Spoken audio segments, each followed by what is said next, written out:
students, today we are going to read a chapter, A Rabbit Decides to Live by D.H. Lawrence.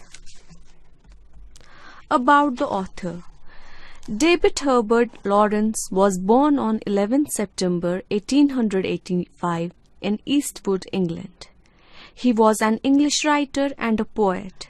His collected works represent, among other things, an extended reflection upon dehumanizing effect of modernity and industrialization.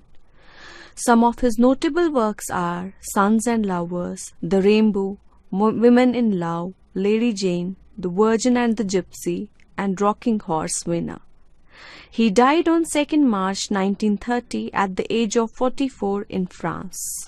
Introduction. The narrator's father, after coming from work, finds a little wild rabbit. He brings it home for his children. The wife was very angry at his action and thought his action as thoughtless. Their children were very excited at first, but soon full of despair when the rabbit doesn't move or eat. To love or not to love the rabbit was their great problem. Were love and affection interfering with its life as a creature of wild? Should it be kept in captivity at all? Would it survive, or would it prefer to sulk its life away? Summary. The narrator's mother poured out tea for father, but instead of drinking tea, he suddenly put something on the table among the teacups. It was a tiny brown rabbit, a mouthful, sitting against the bread, as still as if it were a made thing. The children were very surprised to see the rabbit and asked the father that where from he got the rabbit, but the father laughed enigmatically and went to take off his coat.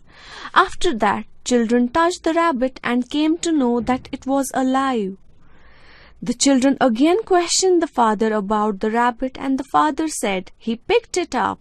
He also said that the rabbit was wild. He found a dead rabbit mother and 3 dead little ones.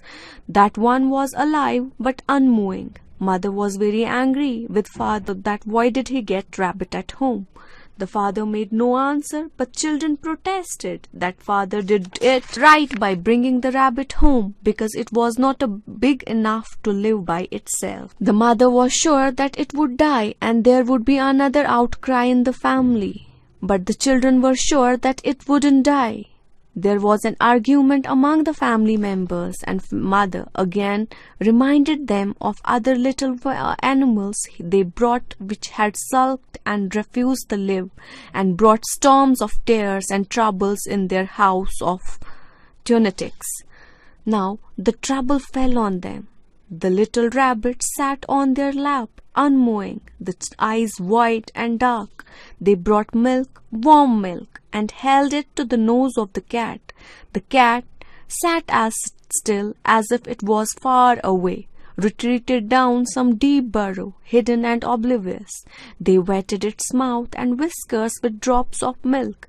It gave no sign, did not even shake off the wet white drops. Children in the family began to shed tears. The mother was very angry and reminded the family about the same thing, but her command was all in vain.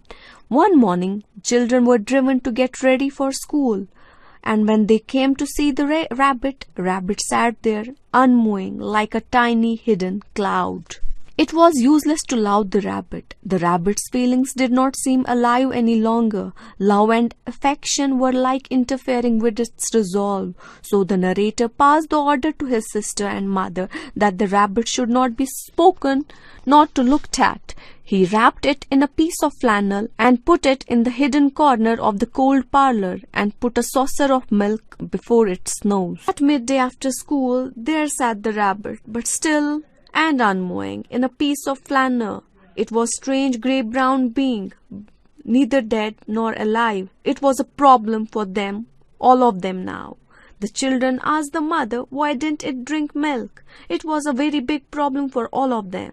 Then they put young dandelion leaves to its nose. At tea time, it had hopped a few inches out of the flannel, and it sat there uncovered, mute brown with unmoving whiskers. Darkness came, and father set off to work. The rabbit was still unmoving. The sisters of the narrator were very sad and started crying. The narrator again wrapped it in the old pit singlet, but then it was carried into the scullery and put under the copper fireplace that it might think itself inside a burrow. The saucers were placed about 4 or 5 here and there on the floor, so that if the little creature should chance to hop about, it could not fail to come upon some food. After that, the mother was allowed to take the things whatever she wanted, and was again forbidden to open the door. When the morning came and narrator went downstairs, he heard little or slight scuffle.